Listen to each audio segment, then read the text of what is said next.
Around the globe, countries and companies are setting targets to achieve net zero emissions.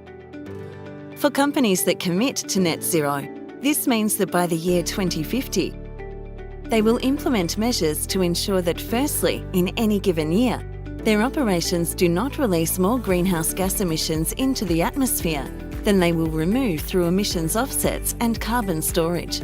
And secondly, they gradually reduce the amount of emissions released into the atmosphere to zero, or as close to zero as possible.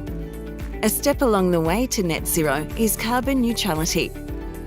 Being carbon neutral means that for any given period of time, a company has compensated for all its greenhouse gas emissions by creating and/or purchasing a corresponding amount of greenhouse gas offsets. However, a company can be carbon neutral every year until 2050 without achieving net zero. This is because compensating for the emissions produced from one's operations is not the same as avoiding the emissions altogether. Remember, even if a company secures carbon offsets, the emissions have still been released into the atmosphere. Net zero means that a company will aim to gradually reduce the actual emissions produced from its operations to zero.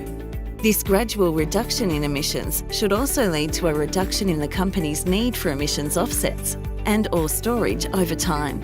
The year 2030 is seen as an important checkpoint on the way to a net zero 2050 for two reasons.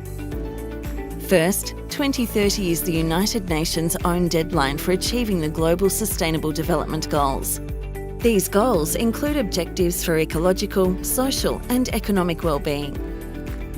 Second, according to the Intergovernmental Panel on Climate Change's sixth assessment report released in 2021, to have any hope of meeting the Paris Agreement target of limiting global warming to 1.5 degrees Celsius, the world needs to almost halve its greenhouse gas emissions by 2030 and draw down to near zero by 2050.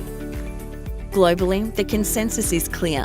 If we can rapidly decarbonise our economy in the next decade until 2030, we stand a far better chance of achieving the goal of net zero emissions by 2050, along with benefiting from the many social and economic opportunities along the way.